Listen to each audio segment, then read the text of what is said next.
So, good morning, students.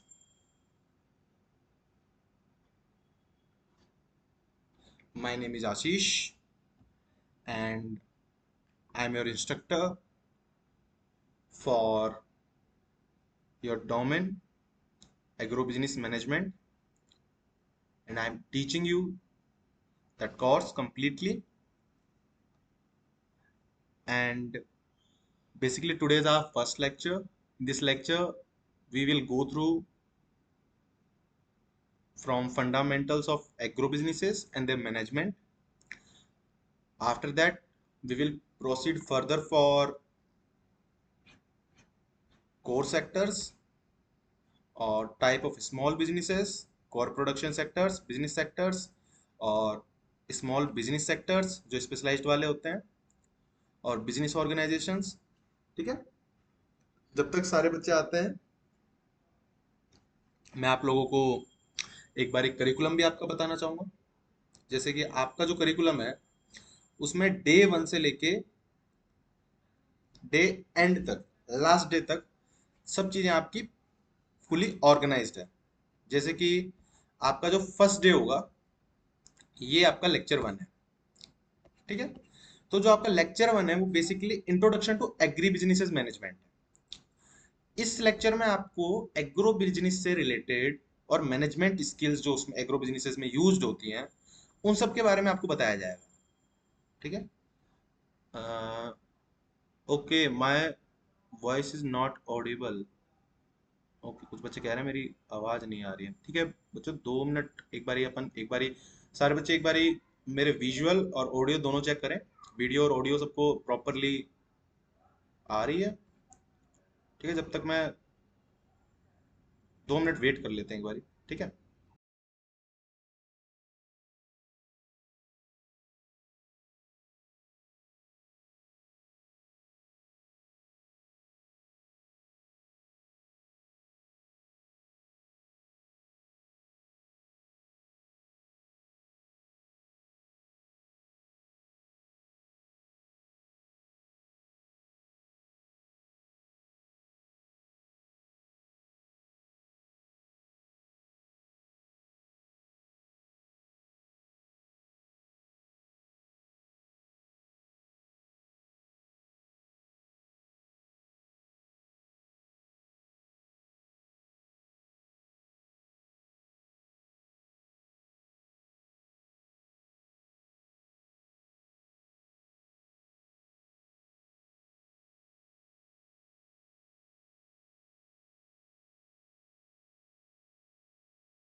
so now we will start again.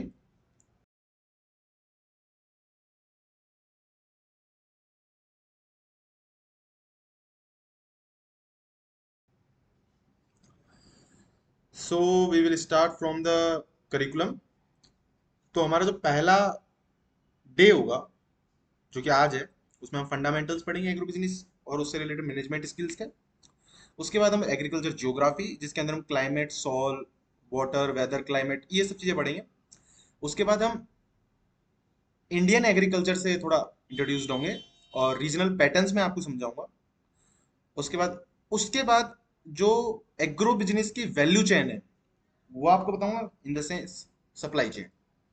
I mean supply chain जो इसमें की factor होते हैं प्रोडक्शन टू कंज्यूमर तक, उगाने वाले से लेके खाने वाले तक। ठीक है, अब सबसे पहले आप इसमें दो पिक देख रहे होंगे, एक एलोवेरा, दूसरा मशरूम। ये दोनों हमारे की फैक्टर हैं फर्स्ट डे से लेके एंड डे तक।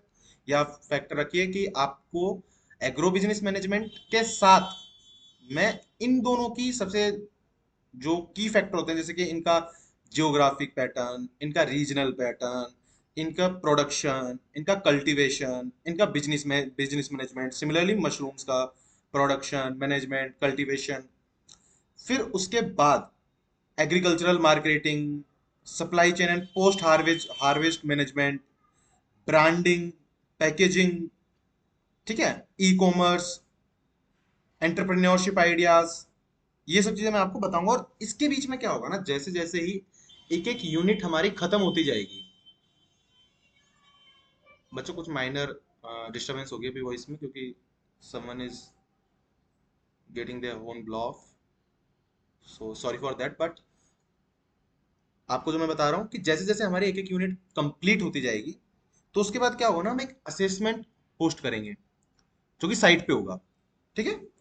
तो साइट पे आपको उसके बारे में प्रॉपर एक नॉलेज और एक स्किल मिल जाएगी, ठीक है। आप उसमें खुद को एनालाइज कर पाएंगे, आपकी प्रॉपरली एक टेस्ट होगा या फिर असेसमेंट बोल लीजिए, ठीक है, एक असाइनमेंट होगा, ठीक है। इस तरीके से हमारा ये पूरा करिकुलम चलेगा, ठीक है। तो चलो बच्चों हम स्टार्ट करते हैं, fundamentals of agro business management. उससे पहले हम 2 मिनट का वेट करेंगे जिससे सारे बच्चे आ जाएं, और सारे बच्चे आने के बाद हम इसको स्टार्ट करेंगे, क्योंकि किसी बच्चे का छूटना नहीं चाहिए। उस बीच में आपको जब तक थोड़ा एक एक पोस्ट जो आपको इतना काम नहीं है, बट आपको एक जनरल नॉलेज होनी चाहिए जॉन एच डेविस के बारे में। हु इज ही, कौन है वो? बेसिकली हार्वर्ड यूनिसा के, हार्वर्ड जो यूनिवर्सिटी है उसमें लेक्चरर बोल लो या फिर रिसर्चर बोल लो, ठीक है। उन्होंने सबसे पहली बार टर्म यूज की थी, कौन सी? एग्री बिजनेस इन 1955, ठीक है। इन 1980s it was given 3 notations, ठीक है, synonym with term agriculture, synonym with agricultural economics, and connotations बोलो, कोई बात नहीं, वो तो एक ही बात है। A modified concept of agriculture excluding farming और the off farm aspects of agriculture. इसका मतलब है बेसिकली जो ट्रेडिशनल फार्मिंग जो होती है ना, उसको चेंज करके एक फार्मिंग को एक कमर्शियल एक्टिविटी में चेंज करना। समझ रहे हैं? ये समझे? समझे? तो उसी को एग्री बिजनेस कहते हैं। ये जब तक सब लोग आते हैं, तो उससे पहले मैं आपको ये इंट्रोडक्शन दे रहा हूँ कि किसने पहली बार ये टर्म यूज ली, कैसे कैसे इनके क्या क्या चीजें हो सकती हैं इसमें। At present agribusiness is defined as all business enterprises और sales to farmers, traders, consumers. The transaction में involve either an input or a produce or a service or encompass items such as। इसके कहने का मतलब है, जो business enterprises होते हैं ना, जो एग्री बिजनेस में होते हैं, जैसे कि मान लीजिए जो फार्मर होता है, जैसे कि एक जो प्रॉपर फार्मर होता है, ठीक है, जो फार्मर होता है इसको, ठीक है, फर्टिलाइजर चाहिए, ठीक है, और क्या क्या चाहिए फर्टिलाइजर के साथ? मशीनरी चाहिए, ठीक है, उसके साथ क्या क्या चाहिए? आज मेरा नोट पैड थोड़ा बिल्कुल खराब हो रखा है बच्चों, तो उसको माइंड कोई नहीं करेगा, ठीक है। कोई ये नहीं कहेगा कि सर राइट आपकी राइटिंग बड़ी गंदी है, बेटा राइटिंग गंदी नहीं है, नोट पैड मेरा खराब है, ठीक है।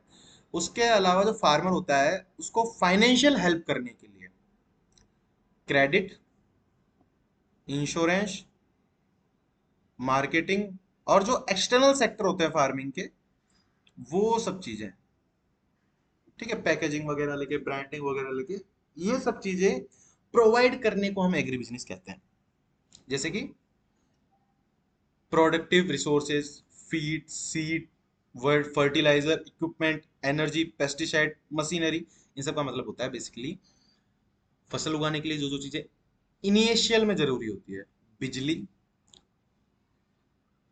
जो कल्टीवेटर, जो कल्टीवेट करने के लिए, प्लॉ, पेस्टिसाइड जैसे कि हल हो गया, जुताई मशीन के लिए जो होता है जो जमीन को पलट देता है बिल्कुल ही, ठीक है, कीटनाशक pesticide, machinery tractor and all, seed बीज, आजकल हाइब्रिड सीड्स भी आते हैं, ठीक है, ये सब चीजें। उसके बाद आता है क्या, agriculture commodities, raw processed commodities of food and fibre.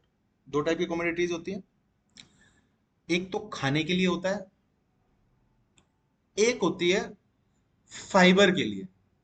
Fibre, this is not the term fiber which we obtain from the fruits as a mineral, not, this is basically the fiber just like a jute, आप जानते हैं कि जैसे जो jute bags आजकल बहुत use हो रहे हैं, जिसकी खेती वेस्ट बंगाल, बिहार, छत्तीसगढ़ इस साइड बहुत होती है, जिसे बैग वगैरह बनते हैं, सूती के जो बैग वगैरह होते हैं, कॉटन हो गया, सिल्क हो गया। सिल्क तो चलो दूसरा कल्चर हो जाता है, उसमें आ जाता है प्रॉपर्ली, एग्रीकल्चर कमोडिटीज में नहीं आएगा। एक तो प्रोसेस्ड होगी, प्रोसेस्ड मतलब कि फिनिश्ड गुड, और रॉ मतलब कि कच्चा माल, ठीक है। सेकंड आ गया फैसिलिटेटिव सर्विसेज, इनका मतलब होता है बेसिकली जो फार्मर को क्रेडिट चाहिए होगा, इंश्योरेंस चाहिए होगा, मार्केट चाहिए होगा, मार्केटिंग करने के लिए, मतलब बेसिकली जहाँ वो बेचेगा, ठीक है। और मान लीजिए कुछ ऐसी फसल है जिनका अभी नहीं बेचने का सीजन है, तो वो उनको स्टोरेज करने के लिए वेयर हाउसेस चाहिए होंगे, ट्रांसपोर्टेशन चाहिए होगा बेचने ले जाने के लिए, और अगर वो प्रॉपरली खुद सेल कर रहा है तो पैकेजिंग चाहिए होगी, कंसल्टेंसी चाहिए होगी, सॉइल टेस्टिंग वगैरह हो गई, और भी बहुत चीजें हैं इसमें, ठीक है, लेबर वगैरह हो गई, लेबर वगैरह बहुत चीजें आएंगी इसमें, ठीक है। अब हम इसके बाद आज देखो, आपका जो टॉपिक आज बेसिकली जो आपका टॉपिक है वो एग्रो बिजनेस मैनेजमेंट है, बट उससे भी पहले हम इस चीज को 2 से 3 लेक्चरों में करेंगे, बट पहले हम समझेंगे कि ये एग्रीकल्चर एग्रो बिजनेसेस होते क्या है, जो एग्री बिजनेसेस होते हैं वो बेसिकली होते क्या है। जैसे कि ये देखिए आप, ठीक है, scope of agro business in India. अब देखो, जो भी आप लोग स्टूडेंट्स हो, वो सारे के सारे बच्चे बिहार से बिलोंग कर रहे हैं लगभग लगभग मैक्सिमम, ठीक है। जो बच्चे बाहर से भी देख रहे हैं उनके लिए भी मैं आपको बताता हूँ, India is endowed with varied agroclimates which facilitates production of temperate, subtropical, tropical agriculture communities. Temperate, सब ट्रॉपिकल, ट्रॉपिकल, इन सब का मतलब क्या हो गया, मान लीजिए कि ये अर्थ है, ठीक है। अब ये ऐसे कुछ लाइनें होती हैं, अगर कोई बच्चा नोन है तो वहां पे, जैसे कि ये मान लीजिए कि ये इनका हो जाएगा नॉर्थ पोल, ठीक है, ये हो जाएगा साउथ पोल, ठीक है, बीच की लाइन हो गई इक्वेटर, ठीक है। अब बेटा क्या है ना कि एक जोन होता है ट्रॉपिक ऑफ कैंसर, ठीक है, एक जोन होता है ट्रॉपिक ऑफ कैप्रिकॉन।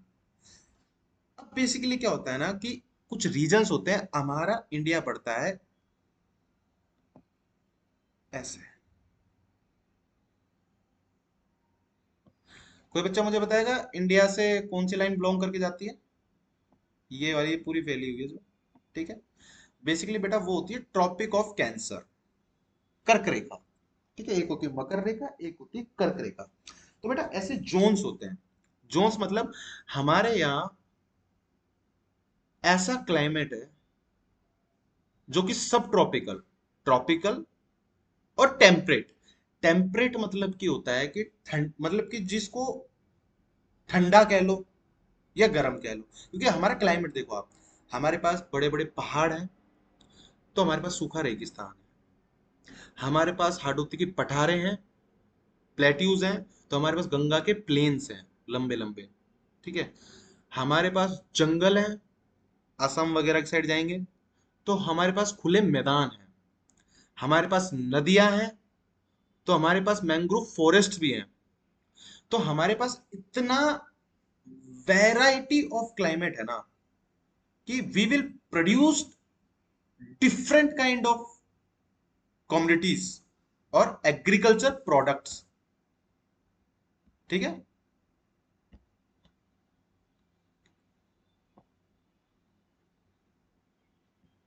ठीक है, जैसे कि बच्चों ये देखो, कि हम क्लाइमेट ऑफ इंडिया के विकिपीडिया पेज पे जा रहे हैं अभी। ठीक है, तो आप यहाँ पे देखो जिसको टोपोग्राफी बोलते हैं। टोपोग्राफी मतलब होती है कि जमीनें किस टाइप की हैं, समझ रहे हो। अब आप ये सब चीजें देखिए कि we have Indo Gangetic plain in the north, जो सब ट्रॉपिकल क्लाइमेट। आप ये देखिए proper, humid subtropical climate and Indo-Gangetic plains which become more temperate at higher altitudes like Shivalik. Shivalik मतलब जो अपर हिमालयाज होते हैं, समझ रहे हो तुम लोग। अब ये सब ट्रॉपिकल क्लाइमेट्स की तुम ये देखो इमेजेस, देख रहे हो कहाँ कहाँ है पूरे वर्ल्ड में। ये बच्चों एक बहुत अच्छा पढ़ने का तरीका है, अगर तुम लोग पढ़ते हो तो। ये देखिए इंगेस, ठीक है। आप सब लोग ऐसे ही आदि चीजें पढ़ सकते हो। ठीक है, समझ आ रहा है। चलो मैं 2 मिनट का वेट दो मुझे, 1 सेकंड के लिए, मैं पानी पी के आया, उसके बाद हम स्टार्ट करते हैं वापस।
तो सबसे पहले आपने समझ लिया सब ट्रॉपिकल क्लाइमेट में किस क्लाइमेट को कहना चाह रहा हूँ, जो अपना इंडिया के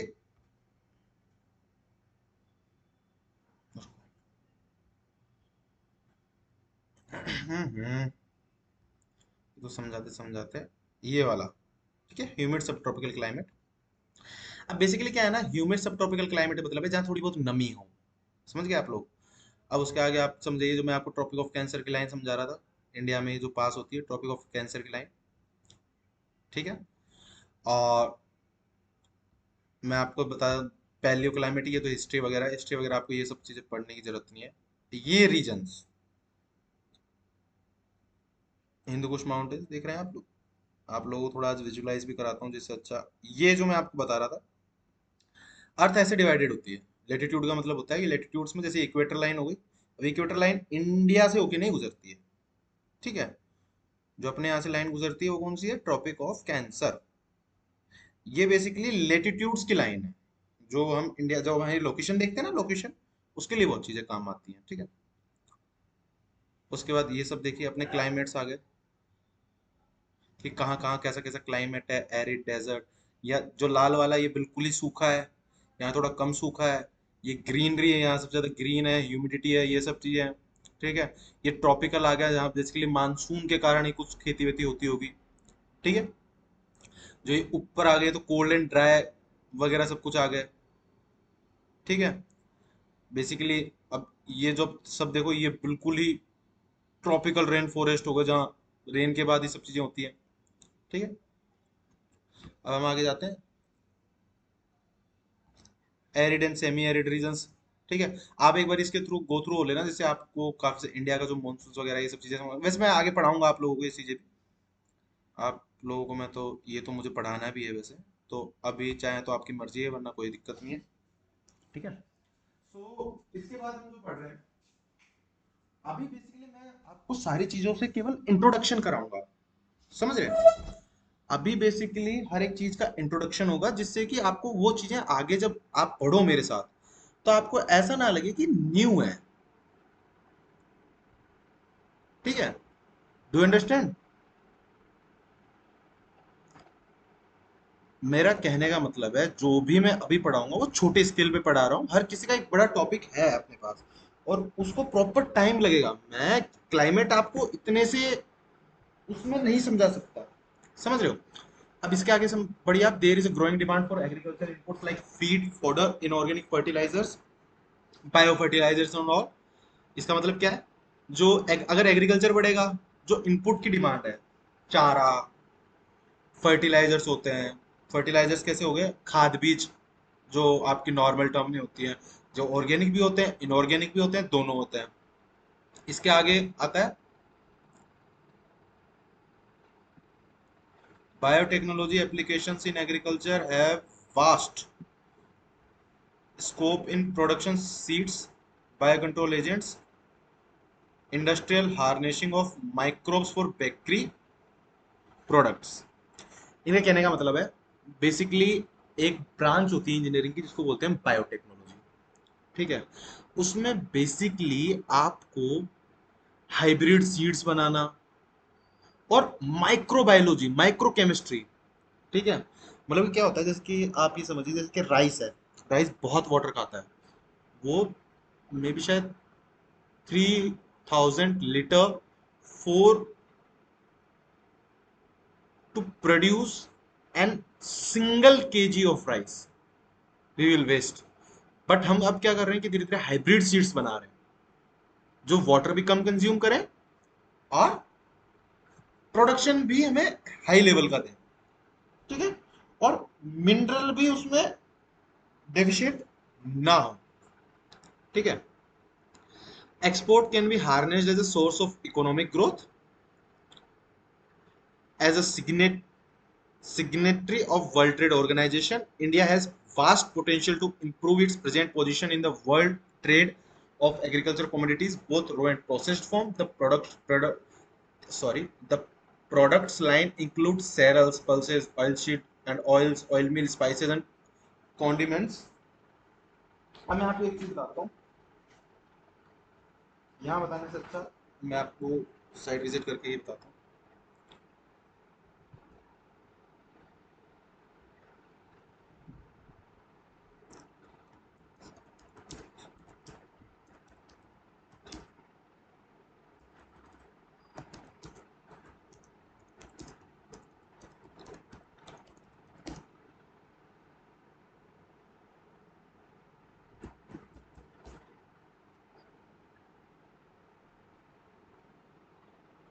India's agriculture exports in 2025 reached approximately 51.2 billion, driven by rice, marine products, spices, pulses, and other high demand commodities।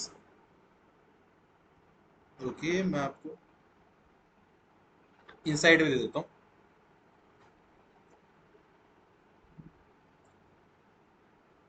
ये देखिए, अब क्या है ना कि बेसिकली इंडिया की जो ग्लोबल पोजीशनिंग है वो एग्रीकल्चर में धीरे धीरे बहुत बढ़ती जा रही है। जैसे हम जितना टोटल एक्सपोर्ट कर रहे हैं ना, उसमें से 51 to 48 billion, 48 to 51 billion dollars केवल एग्रीकल्चर से हो रहा है, जो कि अभी ज्यादा बड़ा नहीं है पर छोटा भी नहीं है। It is a very big amount and we can do better. ठीक है, जैसे कि आप कंट्रीब्यूशन स्टेट वाइज देख सकते हो कि यूपी अकेले में 4.5 बिलियन डॉलर्स का प्रोड्यूस कर रहा है, Maharashtra 6.8 billion dollars, biggest producer, Andhra 6 billion dollars, Bengal 5 billion dollars, और काफी कम कंट्रीज है ये देखिए जो बिल्कुल ही नील है। ये भी करते हैं but not that big.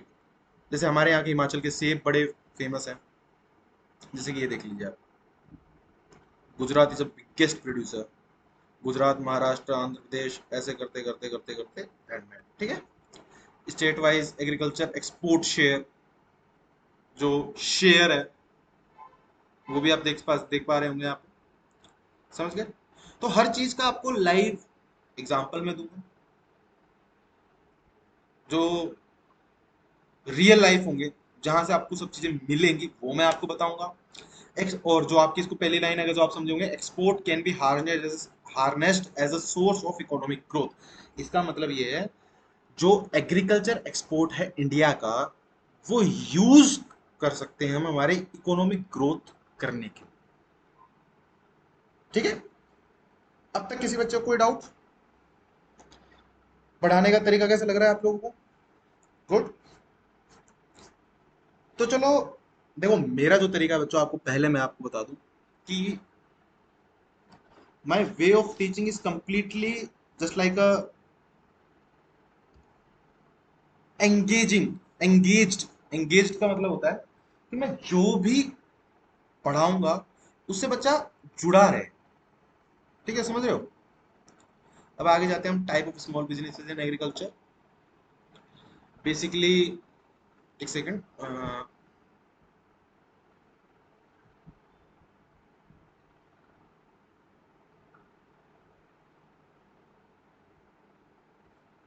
Scope of, इसके आगे ज्यादा स्कोप आपको पढ़ने की जरूरत नहीं है, सेम ही चीज है, वही चार में आपको प्रॉपरली मिल जाएगा। हाँ, सबसे पहले ये देखिए, type of small business. With with the exception of government, most of the small business can be classified as the following types। ठीक है, इसका मतलब है कि गवर्नमेंट के अलावा जितने भी जो एग्री बिजनेसेस हैं, उनके जो टाइप्स हैं वो ऐसे क्लासिफाइड किए हुए हैं। कैसे? ये देखो, आपको हर एक चीज का मैं मतलब भी समझाऊंगा।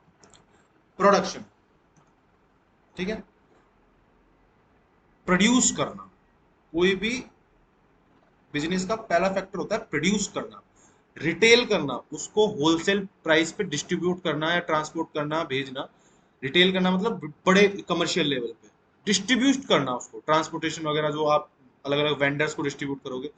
पर्सनल सर्विसेज, जो आप जो उसमें अंदर सर्विसेज जनरेट करोगे। ठीक है, प्रोफेशनल सर्विसेज, जो प्रोफेशनल सर्विसेज होंगी। फाइनेंशियल सर्विसेज, जो आपको प्रोवाइड होंगी। और फ्रेंचाइजी, अपनी फ्रेंचाइजी डेवलप करना। जैसे कि ये देखिए, professional services in types of agri agri business. आपको मैं सोच रहा हूँ ये इस पे क्या मिल सकता है। Agriculture and farming services provide information, consulting, equipment, and supplies to the agriculture industry. Examples like government agriculture extensions, crop brokers, shippers, meat packers, produce distributors, and wholesalers and veterinaries। इसका मतलब होता है बेसिकली, आपको बताता हूँ मैं। Professional service जो होती है ना, जैसे कि if you have some animal to use as a milk, use for your personal use और either for a commercial use, तो उनके लिए वेटनरी डॉक्टर्स होते हैं। आपने आपकी कोई फसल उगाई, फसल बेचने के लिए आपके पास डिस्ट्रीब्यूटर होगा। ट्रांसपोर्टेशन के लिए कुछ ट्रांसपोर्टेशन फैसिलिटीज होंगी। ठीक है, सिमिलरली गवर्नमेंट में जो आपको एक्सटेंशंस मिलेंगे, सब्सिडीज मिलेंगी, उनके लिए सब चीजें होंगी। जैसे कि ये देखिए, अब जब हम टाइप ऑफ स्मॉल बिजनेसेस में पढ़ेंगे, understanding structural businesses sector supporting agriculture production and allied rural industries, ये सब हम चीजें इसमें पढ़ेंगे। जिस बच्चे को भी कोई वर्डिंग ना समझ में आया, वो वर्डिंग वैसे एक बार पूछ लें। Production, core business sectors, production and distribution. हाँ, अब सबसे पहले आ गया हम प्रोडक्शन के बारे में जानकारी देंगे। ठीक है, encompasses agricultural operation including crop cultivation, livestock rearing and forestry management। Production के अंदर क्या क्या आता है? फसल उगाना, कोई बकरी पालन करता है, कोई मुर्गी पालन करता है, कोई भैंसे रखता है। ठीक है, अब कुछ चीजें चलो बताता हूँ। India have a large community of shepherds and we can say just like a chick producers, chicken. ठीक है, जैसे कि ऐसे सोचिए आप कि हर स्टेट में एक कम्युनिटी ऐसी होती है जिनका हिस्ट्री कुछ इन्हीं चीजों से रिलेटेड होता है।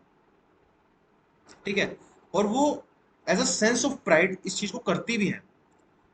और आजकल एग्रीकल्चर को कमर्शियलाइजेशन, जैसे कि मैं आपको बताता हूँ, एक बड़ी ही इनोवेटिव टेक्निक है, फिशिंग विथ राइस। ये आपको मैं दिखाना भी चाहूंगा, बहुत ही गुड एग्जांपल है आपके जो आप जिस जोन में आप अभी रह रहे हैं। राइस, राइस,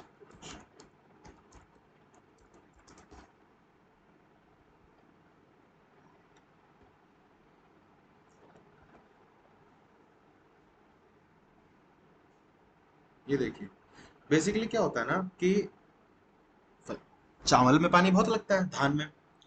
तो धान में क्या होता है, जो एक्स्ट्रा वाटर नीचे होता है ना, हम उसमें फिश प्रोडक्शन भी कर सकते हैं, जो स्मॉल टाइम फिश नहीं होती। ठीक है। तो मान लीजिए आपकी 2 से 3 महीने में फसल तैयार होगी, तो 2 से 3 महीने में आपकी फिश भी तैयार होगी, एक ही सेटअप से डबल प्रोडक्शन लेना। जिससे अगर आपको कोई लॉस होता है, इसको हम रिस्क मैनेजमेंट कैपेबिलिटीज के अंदर भी बताते हैं। ठीक है। अब ये मैंने आपको बताया प्रोडक्शन के बारे में, live stock rearing, forestry management, this and all. ठीक है। लाइव स्टॉक रियरिंग मतलब कि जो आप रोजमर्रा के लिए भेड़ पालन, भैंस पालन, ये सब चीजें, देखो वर्ड कुछ ऐसे भी हैं, डोंट गेट लाफ। ठीक है।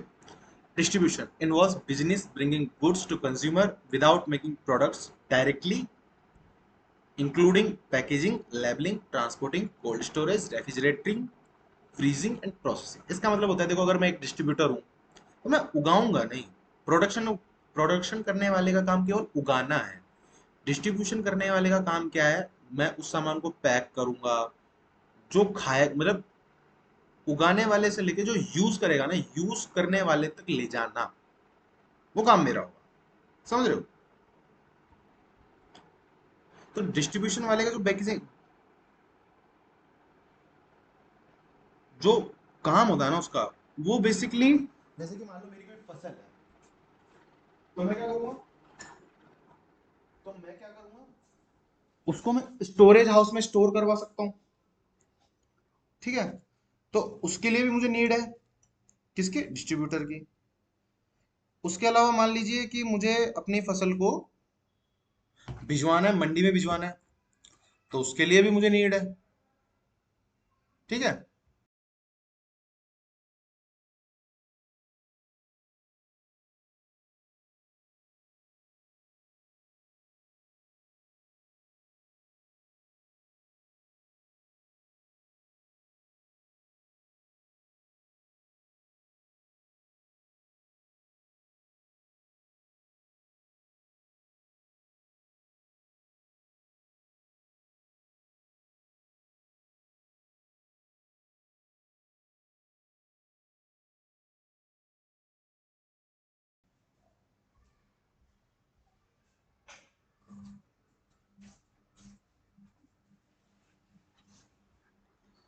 सिंपल, रिटेलिंग हो गया, deals directly with and consumers. Examples include local grocery, self services stores, florist and agriculture input outlets. Basically इसका मतलब क्या होता है कि देखो, अब अगर मैं डिस्ट्रीब्यूटर भी हूँ, तो जरूरी तो नहीं कि मैं डायरेक्टली जो सब्जी खाता है, मैं सब्जी उगा रहा हूँ, तो ना तो मैं डायरेक्टली खरीदने वाले को बेचूंगा, मैं किसको बेचूंगा, मंडी में बेचूंगा। मंडी वाले से भी डायरेक्टली सब्जी की विक्रेता तो लेके नहीं जाएगा, वो क्या करेंगे, अलग अलग जगह पहुंचाएंगे उन सब्जियों को, फिर वहां से सब्जी वालों के पास जाएगी और सब्जी वाले से हम खरीदेंगे। समझ रहे हैं? मतलब मंडी से सब्जी वाले, किसान से मंडी ने खरीदी, मंडी से सब्जी वाले ने खरीदी, सब्जी वाले से हमने खरीदी, तो ऐसे होती है। ठीक है। समझ गए? अब इसी में देखो, इसका ये चीज सेम ही है, बट बेसिकली क्या है ना कि इसमें personal services focus on performing direct services rather than supplying goods. Examples include rural hotels, restaurants and agro service centres. ये रूरल होटल और रेस्टोरेंट तो थोड़ा अजीब हो गया इस चीज के लिए, बट पर्सनल सर्विसेज के लिए क्या होगा, ये क्या करेंगे ना, आपको समझाता हूं मैं, कि ये बेसिकली आपको जो सर्विसेज जो होती है, जो जो एग्रीकल्चर के लिए सेकेंडरी इंपोर्टेंस जो चीजें होती हैं, वो तैयार करेंगे। जैसे कैसे, आप बताता हूँ। मान लीजिए कहीं पे अब जो कोई कमर्शियल लेवल पे अपना रिटेल स्टोर खोलना चाहता है, तो क्या होगा, सर्विस सेंटर खोलना पड़ेगा जो एग्रो बिजनेस से रिलेटेड ही हो। अब उस एरिया में होटल्स भी कुछ खुलेंगे धीरे धीरे, टूरिज्म वगैरह के लिए, इन सब के लिए। Similarly, professional services, some type of services in order to protect the public requires considerable training on the part of those offering the services. Usually, those professional services must have formal education and rigged examinations before receiving license to offer their services to the public. Example of those offering services are investment brokers and insurance agents. इसका मतलब क्या होता है, जैसे कि मान लीजिए कि आपको अपने एग्रीकल्चर का या फिर अपने किसी भी जो भी आप कर रहे हैं काम, इसी एग्री बिजनेस से रिलेटेड में, प्रोडक्शन, डिटेलिंग, कुछ भी, ठीक है, उसका इंश्योरेंस करेगा। ठीक है, क्योंकि you have to overcome from a risk ना। रिस्क रिस्क से तो थोड़ा ऊपर बढ़ना पड़ेगा ना, क्योंकि देखो हर चीज में रिस्क होता है। You have to take N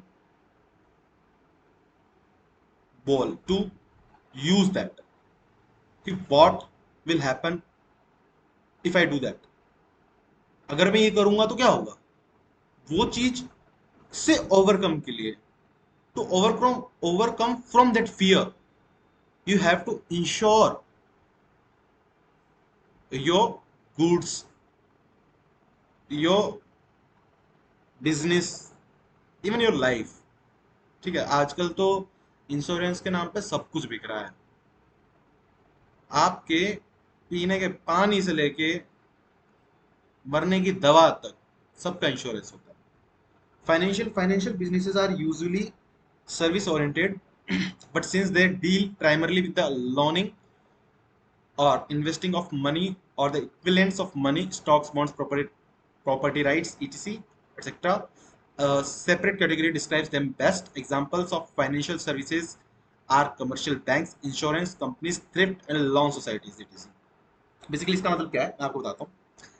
जो फाइनेंशियल बिजनेस होते हैं वो सर्विस ओरिएंटेड होता है। जैसे कि ये ना प्रोड्यूस कर रहे हैं, ना कोई रिटेल कर रहे हैं, ना कोई कोई वेयर हाउस बना रहे हैं, ऐसा कुछ नहीं है।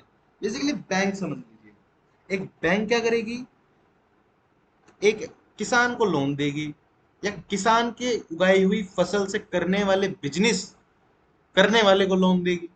अब वो किसी भी तरीके से दे सकती है, आपकी जमीन पे लोन दे सकती है, गिरवी कोई सामान रख के दे सकती है, प्रॉपर्टी राइट में दे सकती है, या फिर स्टॉक्स वगैरह, ये सब चीजें तो स्टॉक्स वगैरह अपने यहाँ पे नहीं है, बट ठीक है, लोन आपको मिल सकता है। अब क्या होता है ना, वो कमर्शियल बैंक होगी, इंश्योरेंस कंपनी होगी, लोन कहीं से लोन सोसाइटीज वगैरह होती है, वहां से भी लोन मिलते हैं, तो ये सब चीजें इसमें आती है। Franchising, franchising is a system for selectively distributing goods or services through outlet owned by the franchisees। आपने एनपीके सुना है कभी, नाइट्रोजन फॉस्फेट पोटेशियम, जो फर्टिलाइजर होता है, किसी कंपनी का आता होगा, एग्रो बिजनेस का कंपनी आती है, तो आता है किसी न किसी फर्टिलाइजर का। तो उसने फ्रेंचाइजी खोल दी, मान लो कि एक फ्रेंचाइजी मेरी राजस्थान में, एक फ्रेंचाइजी मेरी बिहार में, एक मेरी यहाँ पर है। ठीक है, समझ गए। और समझिए, basically franchise is a patent और a trademark licence entitling the holder to the market particularly product और service under a brand name और trademark according to pre arrange term and conditions. इसका मतलब है बेसिकली यार, मान लीजिए कि मैंने कोई बिजनेस बना लिया किसी फील्ड में, मान लीजिए कि मैं, ऐसा मान लीजिए पतंजलि, अब वो आज के टाइम पे प्योर ऑर्गेनिक थिंग सेल कर रहा है। अब मान लीजिए कि वो हनी करता है, हनी प्रोड्यूस, वो हनी प्रोड्यूस तो नहीं करता ना, वो प्रोड्यूस नहीं कर रहे हैं। They will collect from the small farmers, but an organic one. And after that, they put their label, franchise mark after the lab testings and the quality checkup. Why? Because after their trademark or branding, the honeybee cost of that simple product is increased. ठीक है, if I will put a brand on something that is not valuable, but after the branding or promotion or marketing, that product and their value got increased, cause to build to build a trademark or a brand or to get a license are typically a very hard task cause क्योंकि कोई भी brand सबसे पहले settle होने में time लगाता है, फिर उसके बाद वो अपने, आपको जेन्युइनली बोलूं, उसका मार्केट प्री ओन्ड होता है। एक ब्रांड के कंज्यूमर पहले से होते हैं, जो आईफोन खरीदेगा वो आईफोन ही खरीदेगा। आईफोन 15, 14, 13, 17, जो वीवो खरीद रहा है वो वीवो खरीदेगा।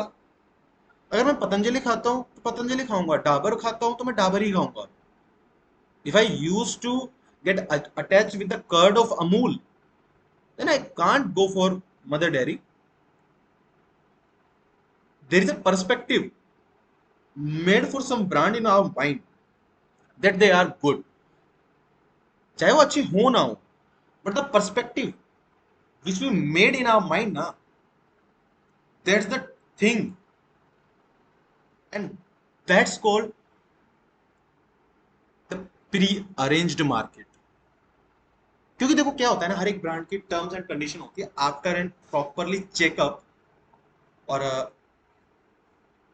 कंप्लीट रूटीन लैब टेस्टिमोनल्स के बाद ही वो प्रोडक्ट आगे बढ़ेगा। The franchisor is the owner of his or her own business. The franchisees like to be more diligent and strive harder for success than the hired manager of a company owned outlet। जो आपने outlet खोला उसमें manager आपने चाहे रख दिया होगा, लेकिन मुझे अपनी कंपनी बढ़ानी है तो मैं तो उसका ओनर हूँ, तो मैं आउटलेट की आउटलेट को ज्यादा बढ़ाने से अच्छा मैं अपने बिजनेस बढ़ाने के लिए सोचता हूँ। तो ये सब चीजें वहां लिखी हुई है। Since franchising is the form of selective distribution, the typical franchisee agreement prohibits the franchisee from setting up competing outlets within the franchisee area। मान लीजिए कहीं पे कोई फ्रेंचाइजी ऑलरेडी खुली हुई है, तो मैं इस जगह पे अपनी फ्रेंचाइजी नहीं डालूंगा। रादर मैं ट्राई करूंगा जहाँ पे फ्रेंचाइजी कोई भी नहीं है वहां जाकर मैं अपनी फ्रेंचाइजी खोलूँ को। क्यों? क्योंकि क्या होता है कि जहां मेरी फ्रेंचाइजी ऑलरेडी नहीं है, जहाँ किसी कोई फ्रेंचाइजी नहीं है, वहां अगर मेरी फ्रेंचाइजी डालूंगा तो मेरा बिजनेस बनेगा, नया बिजनेस बनेगा और एक प्रॉपरली एक सेटअप होगा। बट मैं जिस जगह ऑलरेडी कोई फ्रेंचाइजी है वहां compete करने से अच्छा I will make a new market। Examples of franchise services are diet services, quick services, food drive-ins like fried chicken and all. It's like KFC, McDonald's and all। जरूरी नहीं जहाँ पे KFC हो वहाँ McDonald's भी हो। They will try to open their store or outlet in the new area where none of the franchises are selling their chickens and all। अगर वहाँ नहीं होंगी तो ये बोलें। इसके बाद our next topic, इसके बाद आता है हमारा forms of business organisations. Basically इसका मतलब क्या है? देखो, मैं अकेला बिजनेस कर सकता हूँ, दो पार्टनर मिलके कर सकते हैं, फिर एक पूरा कॉरपोरेशन होता है। ये आज का हमारा लास्ट टॉपिक है।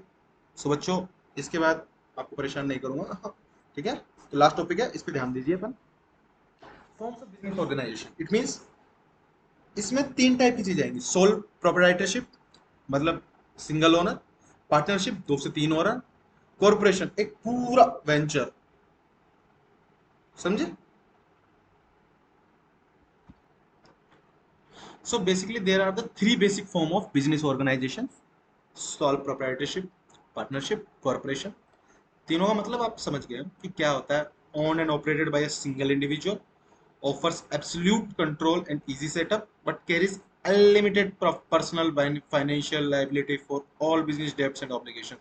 भाई यार देखो, एक आदमी कोई बिजनेस खड़ा करेगा, अब देखो ऑब्वियसली मैं ये नहीं कह रहा कि वो गलत है या सही है, बट देखो उसके ऊपर लाइबिलिटी तो बहुत होती है। अगर मैं किसी जगह इन्वेस्ट करूंगा तो वहां डेप्ट भी होगा, लाइबिलिटी भी होगी, बहुत चीजें होंगी।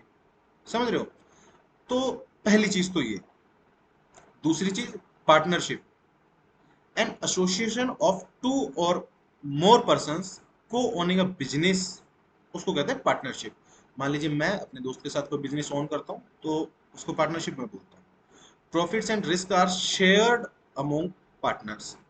ठीक है, तो profits and risk are share among partners जितना, लेकिन बस इसमें क्या दिक्कत है कि रिस्क भी कम है तो प्रॉफिट भी कम है। Typically govern by a formal return partnership agreement. basically bond paper, affidavit, these type of things made by someone or from a legal arbitrate arbiters होते हैं, प्रॉपर आर्बिट्रेटर होते हैं, जो मीडिएटर हो गया, आर्बिट्रेटर हो गया, तो इनके थ्रू ही आपका फॉर्मल एक एग्रीमेंट बनता है। Corporation a distinct legal entity separate from its owners, ये आपको एनालिसिस भी, एनालिसिस में आपको कल ही पढ़ाऊंगा, अभी तो केवल आप समझो ही क्या होता है। Owners stock holders, provides limited liability protection, professional management, robust capital raising capability विया शेयर्स। बेसिकली इनका कहने का मतलब है कि जो ये होता है ना आपका कॉरपोरेशन, कॉरपोरेशन एक जस्ट लाइक एक कंपनी हो गई जो अपने आईपीओ निकाल दे, शेयर करवा दे, ठीक है। मान लीजिए कि अब उनमें मान लीजिए कि आपको शेयर होगा, आप कैपिटल रेज कर सकते हो, बड़ा एक पूरा सेटअप होगा, प्रोफेशनल लोग होंगे, स्पेशलिस्ट होंगे, ठीक है। तो एनालिसिस भी कर ही लेते हैं फिर इसका।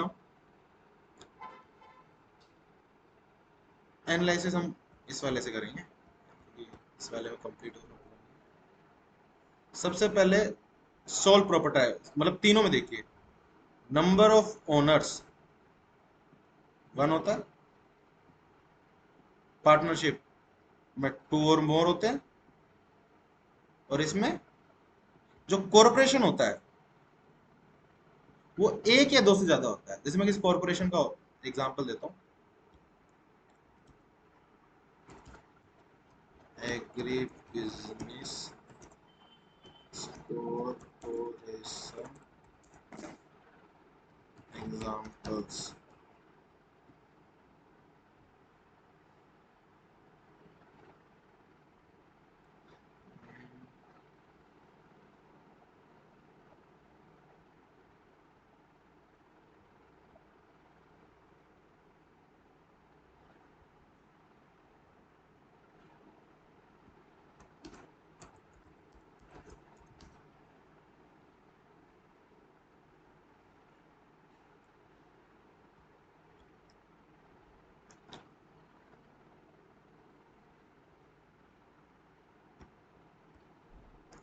फर्स्ट इज आईटीसी लिमिटेड, ठीक है। मॉडर्नाइजिंग इंडियन एग्रीकल्चर, आईटीसी, आपने काफी सारी कंपनीज के पीछे मार्क भी देखा होगा, ट्रेडमार्क की। इसकी की हाईलाइट क्या है, मैं इसलिए आपको बता रहा था कि मैं इन कंपनीज के बारे में आपको बताता रहूँगा। Innovative platforms for direct farm interaction, comprehensive value chains for crops like wheat, rice, spices, export quality products, ensuring global competitiveness. Why it stands out? ITC combines technology and sustainability to uplift rural communities and enhance agriculture product. देखो काफी चीजें होती है जिनके पीछे एक ITC का mark होता है, ठीक है। तो अब बेसिकली क्या होता है ना, आईटीसी का ट्रेडमार्क होगा तो उससे सस्टेनेबिलिटी आएगी, क्वालिटी आएगी, ऑथेंटिसिटी आएगी, समझ रहे हो आप। Sorry, there is some problem. Godrej Agrovet has carved a, like with its diversified portfolio including animal feed, corporate crop protection, oil palm plantation, the company prioritizes research driven solution for Indian farmers.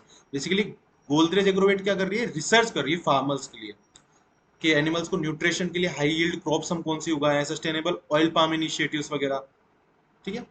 फिर आ गई NDDB, National Dairy Development Board. Similarly Mahindra Agri Solutions, Rallis India, Jain Irrigation Systems, UPL Limited, Kaveri Seed Company, और आगे देखिए आप Escorts agree machinery, और आप देखिए ये जो मैंने आपको बताया, ये है इंडिया की टॉप 10 एग्री बिजनेस कंपनीज, ठीक है। अब आगे हम देखते हैं ease of formation, very sole proprietorship जो होती है, सिंगल फॉर्म ऑफ बिजनेस होता है, वो इजी तरीके से आप ओपन कर सकते हो, ठीक है, ठीक है। Easy to very easy partnership में होती है, जो ये भी easy to very easy, moderate to easy. Basically क्या होता है, कॉर्पोरेशन खड़ा करना थोड़ा हार्ड होता है, इन्होंने मॉडरेट टू इजी लिख लिया, बट थोड़ा टफ होता है। Degree of financial risk, degree of financial risk होता है कि हर चीज में कितना रिस्क होता है। अकेले होगा तो owner is responsible for all debts, तो ऑब्वियसली रिस्क ज्यादा है। सिंगल है तो रिस्क ज्यादा है। Partnership, partner share responsibility for debts. अब दो आदमी है, दोनों अलग अलग रिस्क, अगर जितना रिस्क आएगा डिवाइड हो जाएगा। Owners have only limited responsibilities for debts in name of the company. Basically क्या होता है, कॉर्पोरेशन में डेब्ट जो होता है वो कंपनी कंपनी के नाम पे होता है। CEO will change after some time, CEO change हो जाएगा, सीईओ के नाम पे नहीं होगा, CEO will do only the work, क्योंकि ओनर्स ओनर्स की रेस्पॉन्सिबिलिटी डेब्ट पे इतनी नहीं है। ठीक है, in the name of company है। Ability to borrow funds, limited ability of owner to borrow. देखो क्या है ना कि अगर सिंगल आदमी एक बिजनेस खड़ा करेगा तो ऑब्वियसली उसके पास इतने एसेट्स नहीं होंगे कि जिनके बेसिस पे वो बोरो मनी कर सके। अब लेकिन दो आदमी होंगे तो वो दोनों अपने अपने सोर्स लगाएंगे तो ऑब्वियसली दोनों को ज्यादा कैपिटल मिल सकता है। अब ओनर से जैसे can borrow fund directly from public through shares and debentures, इस इनका मतलब होता है मान लो कि हमने कंपनी का आईपीओ खुला तो वो शेयर्स के थ्रू पैसा जनरेट कर सकती है। तो कॉरपोरेशन में जो कैपिटल जनरेट होता है ना, लेकिन कॉरपोरेशन बनाना हार्ड है, तो पैसा इकट्ठा करना बहुत ही इजी है, समझ रहे हो। इन दोनों में बड़ा टफ है, मतलब इन दोनों में बहुत टफ है। ठीक है, बट इसमें सही है। ठीक है, legal requirements, none except for possible declaration of the name. देखो बेसिकली उसके अकेले नाम पे तो आपको खुद को करना पड़ेगा, तो लीगल रिक्वायरमेंट्स इतनी है। इन दोनों में तो देखो सेम एज सोल प्रोप्राइटरशिप, दोनों के बीच में एक कॉन्ट्रैक्ट बनेगा, तो इन दोनों में कॉन्ट्रैक्ट। अब इसमें जो होता है एक सिटीजन चार्टर होता है, एक चार्टर बोल लीजिए, चार्ट सिटीजन चार्टर तो अलग चीज होती है, चार्टर बोल लीजिए आप। हर एक कंपनी की उसमें क्या क्या है, वो क्या क्या सर्विसेज प्रोवाइड करती है, वो क्या क्या करेगी, इन सब की एक प्रॉपर डॉक्यूमेंट उनको देना पड़ेगा। हाउ टैक्सेस आर हैंडल्ड, अकेले को टैक्स भरना पड़ेगा, दो को टैक्स भरना पड़ेगा, या पूरी company pays on income tax, सीधी बात है। Continuity of business. Business is terminated at the death of owner. Business may be terminated at the death of any partner. Business continues after death of any stockholder. ठीक है, company कभी बंद नहीं होती है। कंपनी अगर चाहे तो कोई भी रन कर सकता है, बस स्टॉक होल्डर वाला आदमी जिसके पास स्टॉक है, ऐसा जरूरी नहीं है ओनर की डेथ हो गई तो कंपनी बंद हो गई, ऐसा नहीं है। सो आज हमने मोटा मोटा इंट्रोडक्शन कर लिया है। कल हम एग्री बिजनेस में एंटरप्रेन्योरशिप का थोड़ा इंट्रोडक्शन करेंगे, उसके बाद हम जो स्टार्ट करेंगे वो मैं आपको एक बार बता देता हूँ। Wait for